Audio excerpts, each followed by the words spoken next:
Ya estamos en los diálogos. Estábamos admirando el Rolex de don Alan Tepelalba, ¿verdad?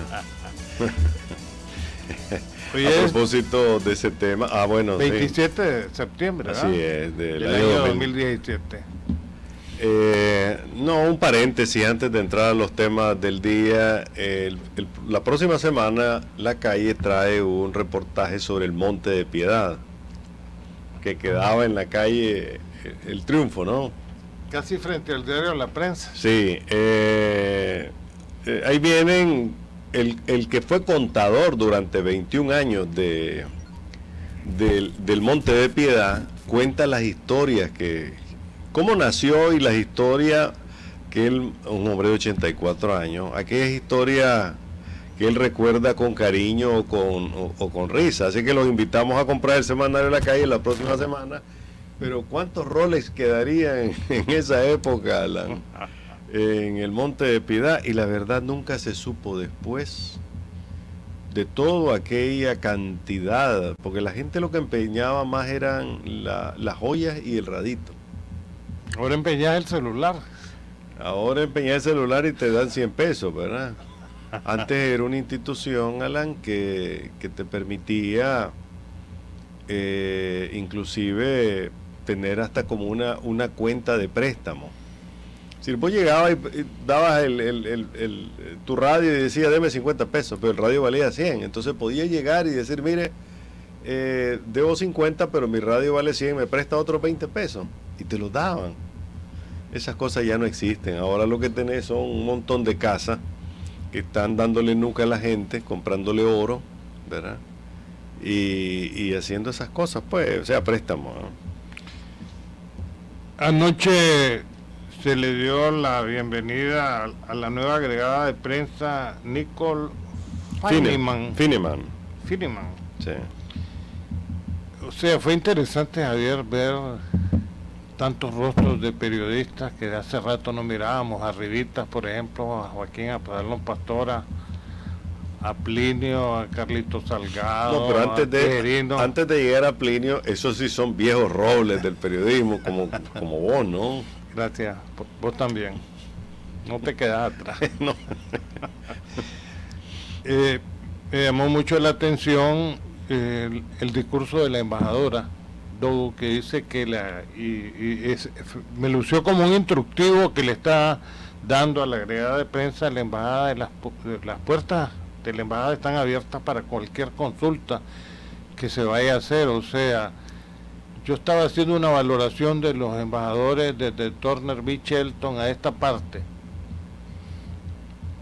y pienso que la mejor representación diplomática que ha tenido Nicaragua durante los últimos años ha sido el de Callahan y el de ella, ¿verdad? Aquí tuvimos a un embajador hace unos años, creo que era Stevenson, ya mayor, ya para retiro, pero definitivamente la señora Dogu es la más abierta en el sentido de comunicarse con la gente, de no estar aislada, y el anuncio que hace es que ella y su gobierno no están a favor del secretismo, así la estoy entendiendo. La nueva representante Nicole, una mujer muy abierta también, una mujer joven, muy bella, pero de todas maneras fue un momento interesante. Me decía la María Elsa Suárez, los periodistas, me dicen, nos vemos únicamente en las velas y cuando la embajada americana invita a una recepción, porque vamos todos, definitivamente los que nos invitan, ¿verdad? Sí. Y en el caso de las velas, pues ahí le decía yo no los miro porque yo no voy a velas. De todas maneras, fue un momento interesante.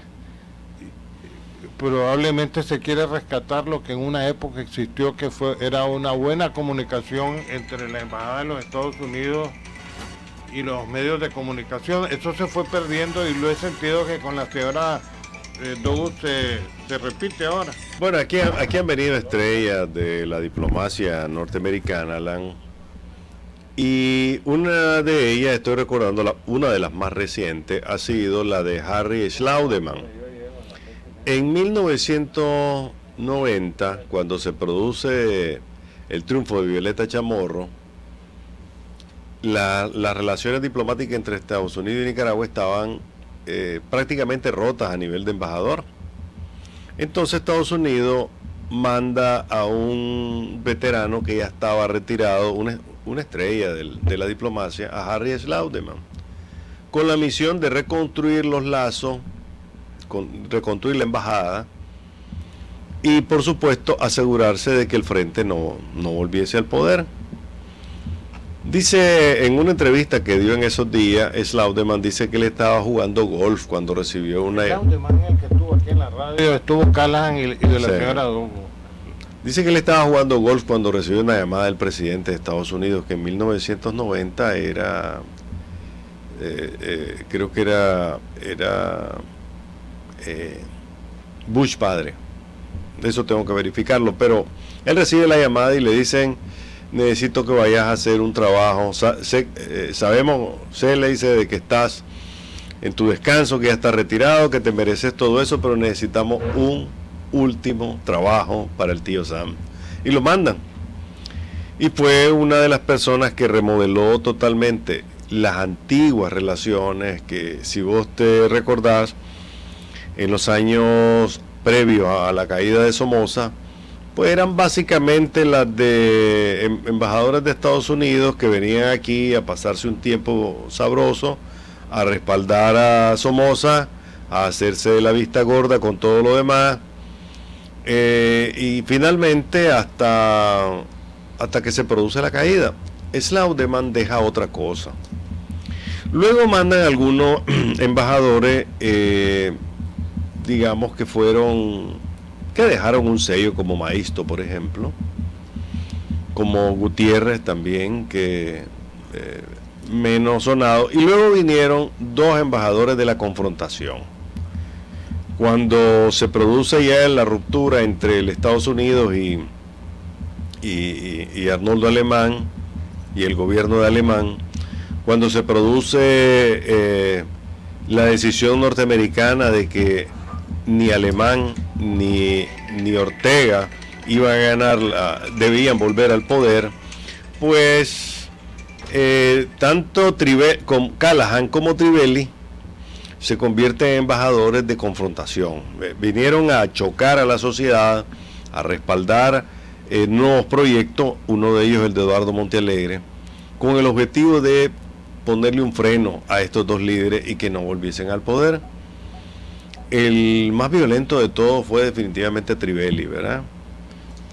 Contra, digamos, los dos partidos tradicionales, y el que más le metió el hombro a Eduardo Montealegre, con 26 millones de dólares, dicho por el mismo Trivelli, y que después nos dimos cuenta que fueron hasta 40 millones de dólares que se gastaron en ese periodo, en 5 años, para construir una nueva opción política, dicho por la embajadora Power, que es la que comienza la transición ya a un cambio radical en las relaciones entre la embajada de Estados Unidos y la sociedad nicaragüense, que son dos cosas un poco distintas. Para terminar, Alan, la embajadora Powers empieza a abrir las puertas, pero un poquito, ¿no? Cuando viene la embajadora Dogu, que ya viene en el gobierno, es nombrada por el presidente Barack Obama, se empieza a producir un cambio. La embajadora Dogu dice: bueno, aquí vamos a tener relaciones buenas con el gobierno de Nicaragua, las mejores que podamos tener, pero la embajada de Estados Unidos se va a abrir a la sociedad nicaragüense. Y ahí hay un cambio enorme, porque es la primera embajadora realmente cibernética que nos viene, muy activa en Twitter, muy activa en Facebook. Tiene una tendencia a la comunicación muy natural en ella, y por eso se hace reforzar de una persona que ella conoce bien, porque trabajó con ella en México, como está hoy, una muchacha muy joven, Nicole Fineman, con su familia y todo. Muy amable anoche cuando dice que con su esposo hicieron una lista de países a los que les gustaría ir a trabajar, y qué coincidencia pues que uno de ellos era Nicaragua. Cosas como esa. Le está hablando a los periodistas que fueron en alguna medida marginados en algún momento o segregados en otro momento, divididos. Sí, eso lo aceptaban en algunos momentos de los últimos mandatos, pues solo aceptaban a la prensa, a la corporación cuando dejó de ser arnoldista y etcétera, ¿no? La embajadora Dou ha hecho algo que anoche pudimos apreciar, y es que recibe o invita a periodistas de medios oficialistas y de medios independientes, y eso es importantísimo en la nueva era de relaciones que tenemos con Estados Unidos, o Nicaragua tiene con Estados Unidos. Mira, cuando ella vino aquí, ella me pidió que aceleráramos, porque fue la primera radio que visitó, después visitó Radio Ella. Sí, cierto. ¿Verdad? Y eso me dio la medida de cómo es que Estados Unidos está viendo la cosa ahora en Nicaragua. O sea, ya no está sesgado, digamos, la embajada americana a que estos porque son sandinistas no, o a estos porque son opositores no. O sea, en alguna medida hemos visto eso, digamos, a nivel oficial. Ningún ministro ni alto personero del gobierno que yo invite viene. Y si viene, pide permiso, Javier. Que es algo que no se dio ni en la década del 80. No, esto es ¿verdad?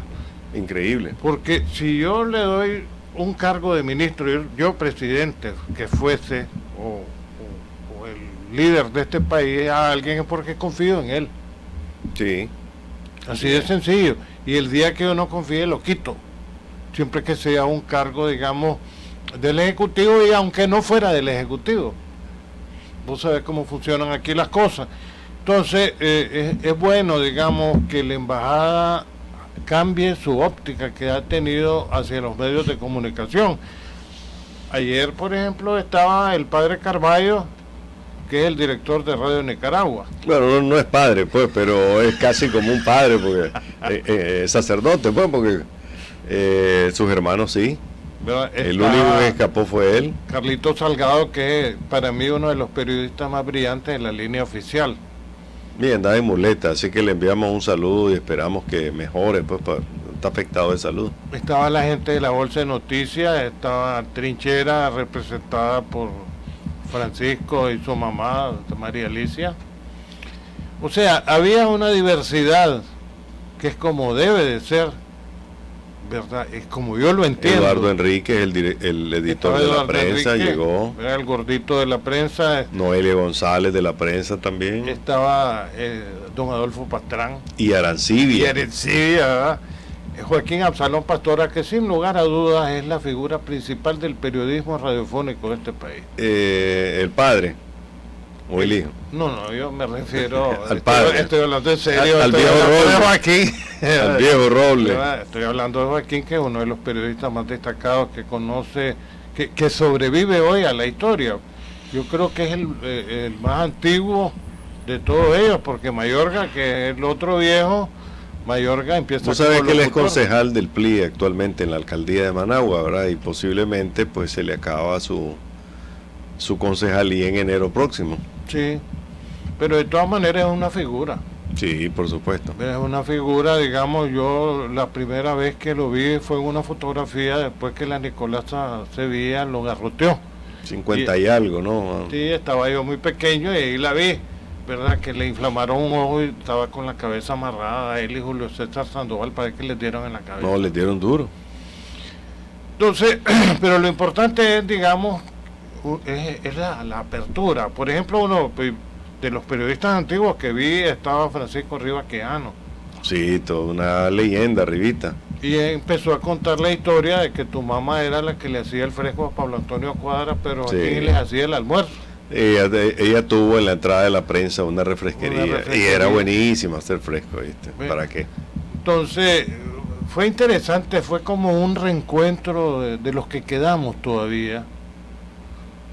Ahí... Y un ambiente muy bueno, si te fijaste, no hubo tirantez. La embajadora no dijo, voy a sentarme solo o a reunirme solo con los pro embajadas, pues, ¿no? No. Habían de todo.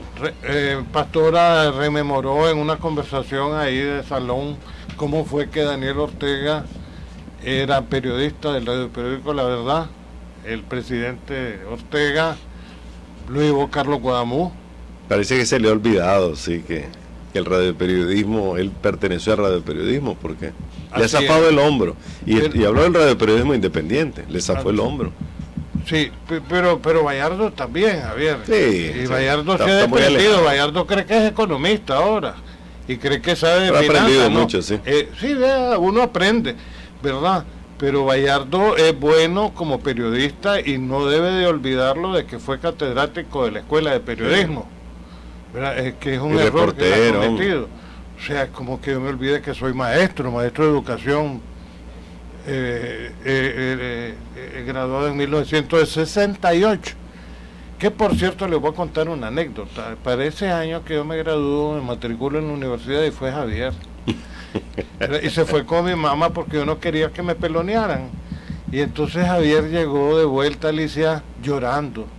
Y entonces me decía, por vos, y lo habían peloneado en Lunán. Entonces lo que hice fue comprarte, anduviste una gorrita vasca por un tiempo. Una gorrita vasca, pues mientras me crecía el pelo, porque... Entonces, pero, menos mal que se acabó esa tradición. Hasta que le sacaron el ojo a un muchacho. Sí, que era terrible. Sí. Entonces, fue interesante. Y eso no solamente lo debería de promover la Embajada Americana, ese reencuentro de los mismos periodistas, ya no somos muchos. Y hay una camada de gente, Javier, que no está dando resultados. Creen que el periodismo es ir a bailar frente a una cámara de televisión o hacer cosas que no vienen al caso. Si los pones a escribir una nota, no la pueden hacer, Javier. ¿Verdad? Sí, es cierto. Yo creo que... una Carolina Cardoso. Sí, que por supuesto. Yo pienso que la embajadora Dogu ha, digamos, borrado, de alguna manera, ese pasado turbulento de enfrentamientos entre 2005, 2006 y la actual, y hace 2 años. Pero mira, Javier, el menosprecio al periodismo nacional hoy en día se origina desde el poder. Y han agarrado la vara gente, digamos, como Chanito Aguirre, que da 10 Coca-Cola a 50 periodistas, un traguito cada uno, 10 bocadillos para 50 periodistas, un mordisquito cada uno, y que se debe producir necesariamente un mayor acercamiento que es el que ellos pueden tener, y eso ha bajado hasta otras esferas que han agarrado la vara, digamos, de las posiciones de poder en ese sentido, como las grandes compañías. Por ejemplo, las embajadas tienen que abrirse más también. La embajada de Alemania, a pesar, digamos, que yo tengo algún origen alemán, a mí nunca me ha invitado a una fiesta, ni la embajada de Francia. Y no es por ir a comer, porque yo ya no como en fiesta. Nietos alemanes tenés ya también. ¿Verdad? Sino por lograr conglomerar a elementos que le pueden dar a ellos figuración o conocimiento de lo que ellos están haciendo. Después de un almuerzo que estuve yo hace como 20 años en la embajada de Japón, nunca me han vuelto a invitar. Y no es por el almuerzo, sino por la convivencia misma. La embajada de Cuba, después de Río Seco, que fue un gran relacionista, sin ser embajador, sin ser Pedro Río Seco de todo el recuerdo de mi cariño. Pero esas cosas, ya la embajada de Cuba se ha aislado también. Y yo pienso que debe haber un mayor acercamiento para que aquí podamos hablar de reconciliación o de conciliación. Reconciliación en todos los sectores. Y fíjate que el ejemplo, como decís vos, lo está dando la embajada americana. Ahí habían moros y cristianos. Sí, yo pienso que... Y el gobierno también, Javier. Claro. Y la gente de gobierno. ¿Quién es el que se aproxima más a los medios? Hernán Estrada. De ahí ninguno. A ver, ese Solorzanito, que es una caricatura de su tío, Solórzano Marín, ese hombre se anda como escondiendo y todos se andan escondiendo, a ver, y eso no tiene ningún sentido. Pues repito, si yo tengo aquí a alguien, a Benjamín como locutor, o vos tenés a Werner, es porque son de nuestra confianza, y hay que verlo como tal, no andarle diciendo vos podés hablar, vos no podés hablar.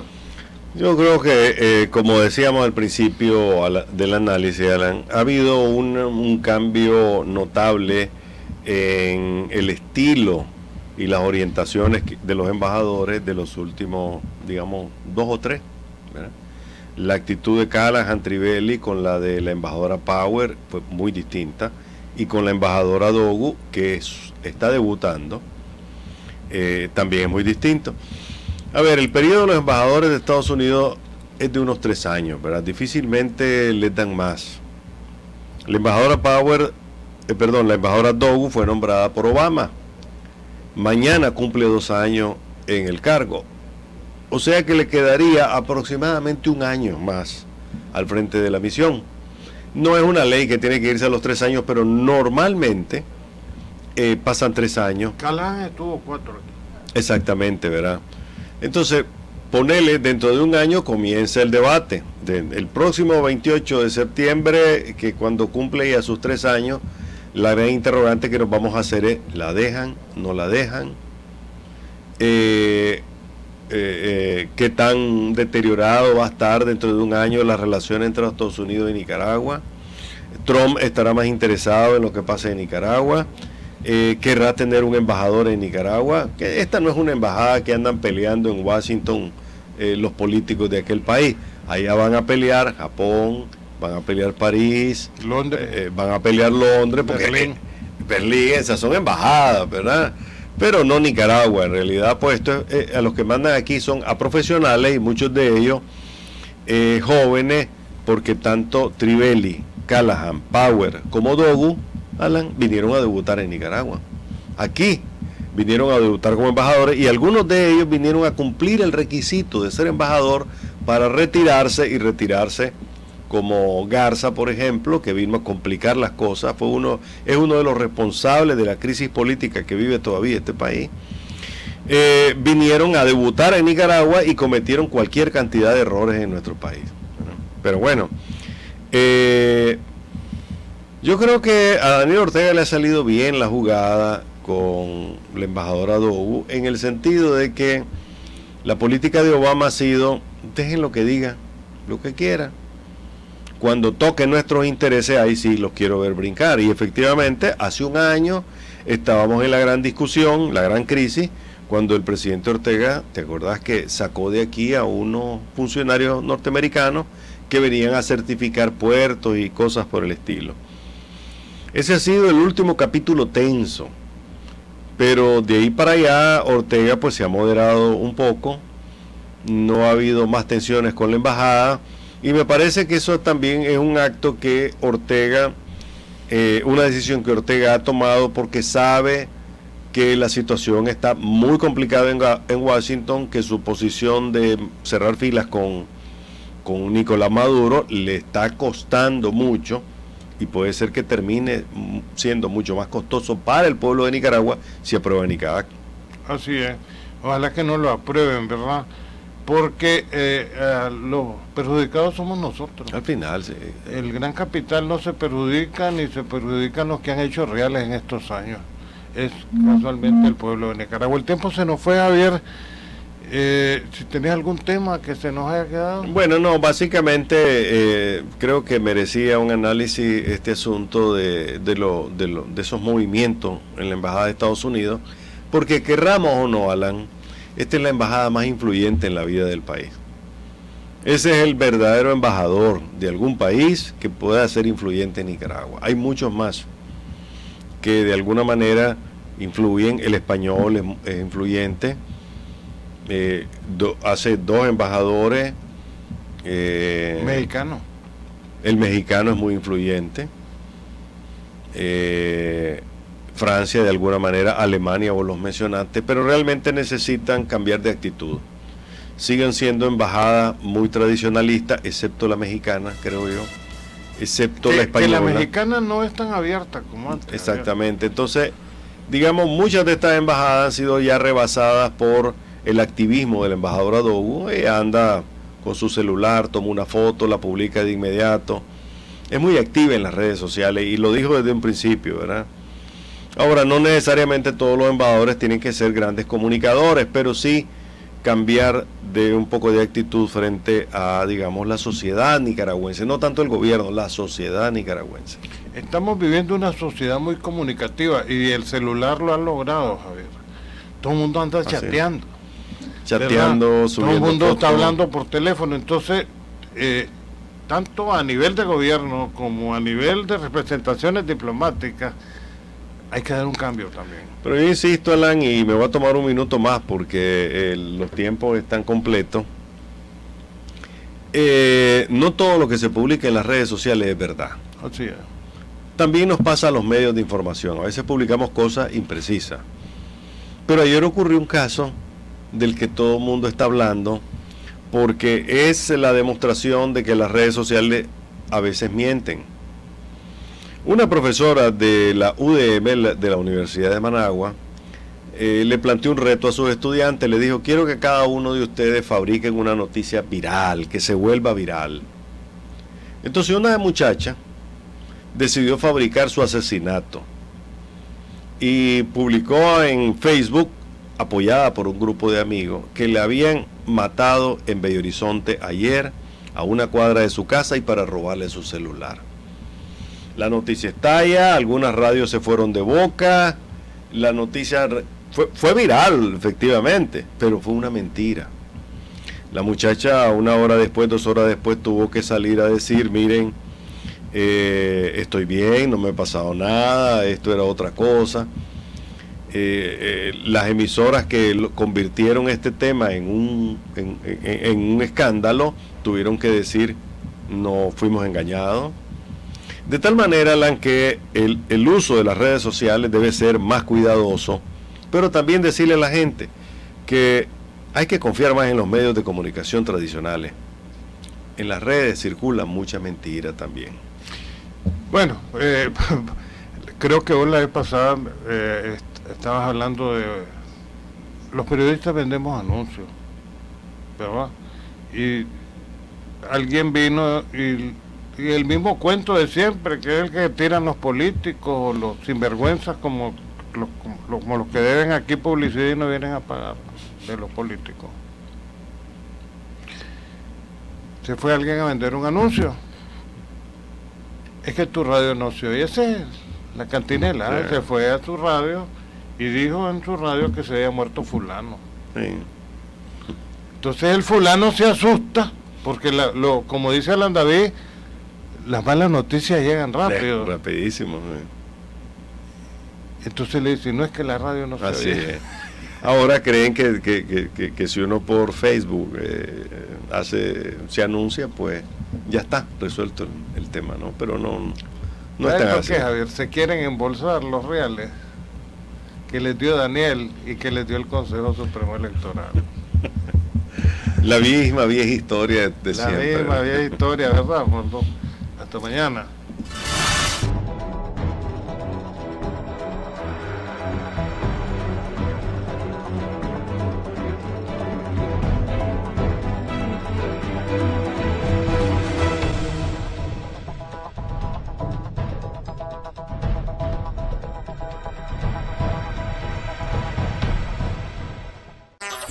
La Calle, el único semanario con circulación a nivel nacional, con deportes, sucesos, farándula, pasatiempos, horóscopo, la modelo de la semana para coleccionar.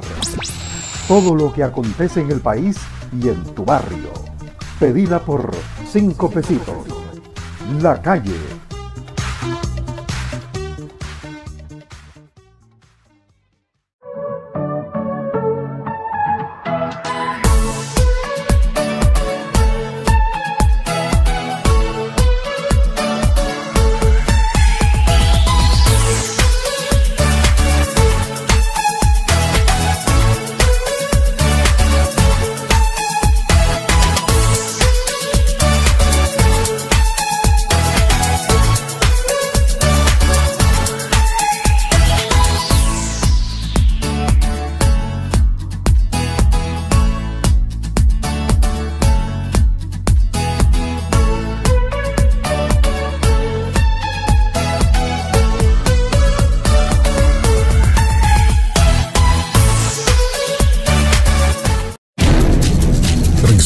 por una expresión libre en Nicaragua. Radio El Pensamiento, 880 kHz. Y para el mundo, radioelpensamiento.com. Radioelpensamiento.com. Radio El Pensamiento, la emisora más libre para opinar e informar.